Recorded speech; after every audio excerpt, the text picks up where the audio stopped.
Hello, I'm Dr. Sam Hancock of the EmeraldPlanet and EmeraldPlanet TV. We come to you on a week-to-week basis from Washington, D.C. in the United States as we look around the globe in 144 different nations, looking for those 1,000 best practices, the technology, services, and products that are making a difference as we move through the 21st century. And as we have a planet of 9 billion people by 2038 and possibly 12 to 13 billion by the end of this century, how are we going to be able to take care of all these people on planet Earth? And that's what EmeraldPlanet's all about. We come to you looking at the solutions, the best practices from around the globe as we create the EmeraldPlanet. Hello, welcome to the EmeraldPlanet. We're making a difference as we move through the 21st century. And seeing the long-term impacts of climate change.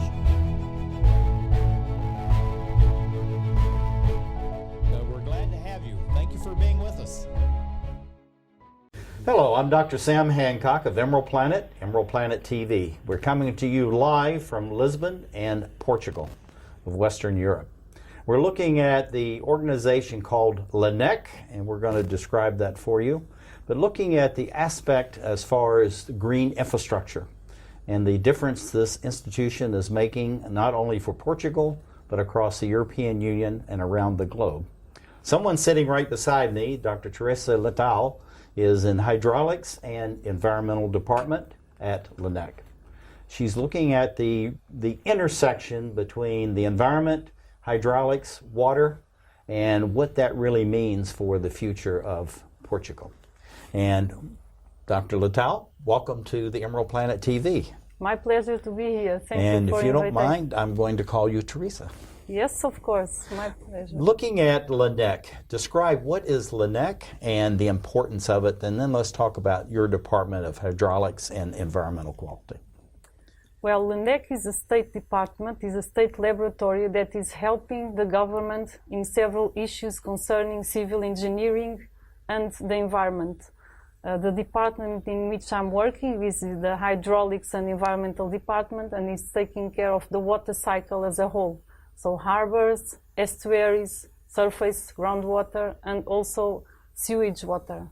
Now, looking at the whole topic of water, many people think that we just provide better water and that's going to take care of the issue. But there's about 3.5 billion people around the globe that have no access to wastewater treatment. So looking at the standpoint of wastewater treatment, and then we're going to get into what is called new water, why is that so critically important as we move through the 21st century? Yeah, the existence of water, we have the water cycle. So the amount, the quantity of water is something that is stable around the globe. You can have areas with more water, some with less water, but the volume of water is somehow the same. We need to transfer from some areas to others. The issue of quality is something that needs more care, in the sense that we need to take care of our watersheds, because what is our behavior within the watershed controls the quality of water, where we place our factories, where we do our agriculture, how we reject our sewage to the nature again. And it is very important to take care of these policies, because if we have healthy watersheds, we have healthy water. And with healthy water on the nature itself, we help not only ourselves, but the ecosystems that depend on water. Looking at watershed, this is something very important. We've talked about this before on EmeraldPlanet, but let's define again for our international and domestic audiences, what is a watershed? Yeah, a watershed is a place where all water that falls in that place comes to the same big stream. So in this sense, any activity that is within that watershed, that is geographically defined, can have impact in the surface and groundwater that is within that area, in a simple term. Well, that's a very good explanation. Now look at the juxtaposition as far as drinking water, potable water, and wastewater. How are we as an urbanizing world, as an urbanizing Portugal, need to deal and really focus on How do we protect the potable water, the drinking water, and how do we take care of this wastewater so that we're not really getting rid of it as a waste, but actually it's being repurposed for future use as what now is being called new water? Yes, one of the issues that our planet needs to take into consideration is recycling, and water is not out of it, in the sense that we are using the water in our homes, for instance, and we reject this water. And it is very important that we take care of this water to be able to use again. And one of the issues that we are studying here in LNEC, it's the reuse of water, for instance, treated wastewater, to input this water again into the system by recharge of water, so manage aquifer recharge. Through the process of infiltrating this water in ponds, we can put there soils that have the ability to remove contaminants from the water, for instance, treated wastewater. On the other position, we can also, for instance, use water from floods. We know that climate change is going to impose more frequent floods and droughts at the same time. And it is important that we use the water that is in excess on these floods in order to inject in the aquifer, which is a natural system that maintains the water there. It avoids evaporation because it's not on the surface. And in the process, we improve the quality of the water itself by natural process such as biorehabilitation and natural retention of absorption to the particles of pollutants to the soil itself. So it is a very interesting solution made with nature, so nature-based solutions that recycles water through and copes with climate change differences. Now, looking at this, many people think of wastewater treatment as something that's very mechanical. It goes through a pipe somewhere, it disappears, we've gotten rid of it, and then it's going as processed. But you're talking about something where you want to have the wastewater going back into the natural environment and dealing with it in a much more balanced, natural way to, in essence, recharge the environment itself. Yeah. Why do you, through your research at LNEC, why are you moving in that direction away from just purely mechanical processing of wastewater into this more natural process? Yeah, there are two big motives for this. A first motive is that the typical treatment, as you say, is like a process that everybody is doing everywhere. It exists, like ozonation, etc. And it's prepared to remove nutrients, heavy metals, organics. But we are not sure, or we think that in most of the wastewater treatment plants, the pharmaceuticals, for instance, they stay in the water. And when we reject this water, you can have consequences. There are some studies in which you see before and after the city the quality of a river, and you have changes in the fish, for instance, reproducibility due to the contraceptives that women take.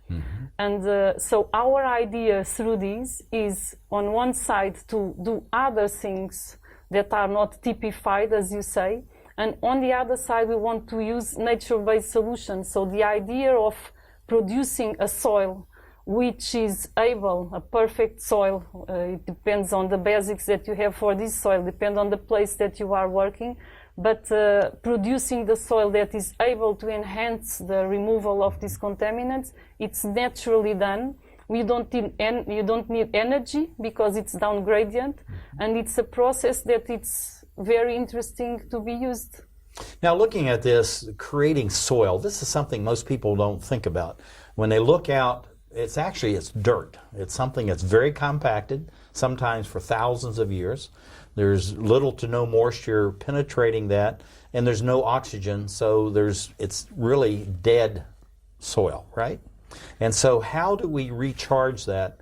So we're recreating these literally billions of life forms that we need in the dirt to actually turn that into soil, so that we're doing this again all in a natural way. So we're improving the entire environment for all beings, which means human, animal, and plants, as well as the microorganisms, so that we have a balanced nature. Actually, what we think that the soil might be dead, the soil is very much alive. We have a very big density of microorganisms in each gram of soil due to the decomposition of leaves, of small animals, etc. And this creates an environment which is very enriching in the sense that the soil, the first layers of the soil, they are really very much able to retain contaminants due to the possibility of degradation and adsorption. A lot of metals, a lot of hydrocarbons, they can be retained to this organic part of the soil. The soil or the geology that is beneath this first layer, which is very rich, has less oxygen, as you're saying, and microorganisms. And what is beautiful about this is that some of the pharmaceuticals, for example, degrade better in aerobic conditions, some in anaerobic conditions, so more or less oxygen. And if you do these ponds that we were talking about of infiltration, if you do them in a sequence, you can remove some pollutants in the first sequence. We play with these conditions of redox and acidity of the soil, etc. And then we go to the second pond in which we remove the other ones. So in reality, we are learning with nature and playing with nature conditions in order to make the perfect system using a nature-based solution, because nature is telling us mostly everything we need to know. Looking at this as far as the urbanization, and we're almost running out of time, but urbanization where more and more people are going into urban areas, how do we find this soil? How do we find these areas where we can have these ponds? So we're recreating this new water out of the wastewater that we already have to enhance the amount of potable water, drinking water, that's going to be available to more and more urbanized people? This is a very interesting question, and the concept of sponge cities is nowadays on the table more and more.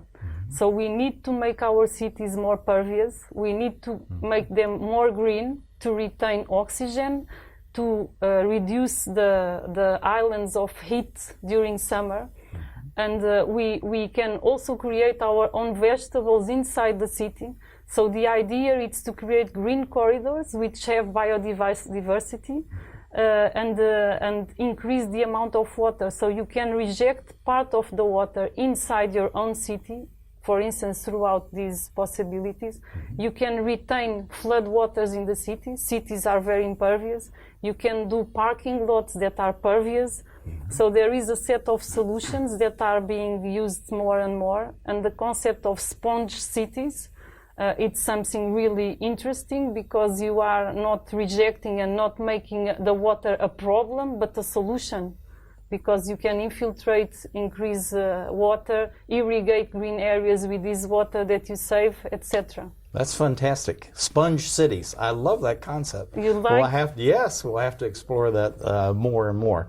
So looking at the sponge city, this is something we're going in. So we're running out of time. What do you see as for the need for sponge cities? And we have about 20 seconds left. It's a very important concept. So it's to try to keep in the place what is produced in the place. Okay. And that's the main issue.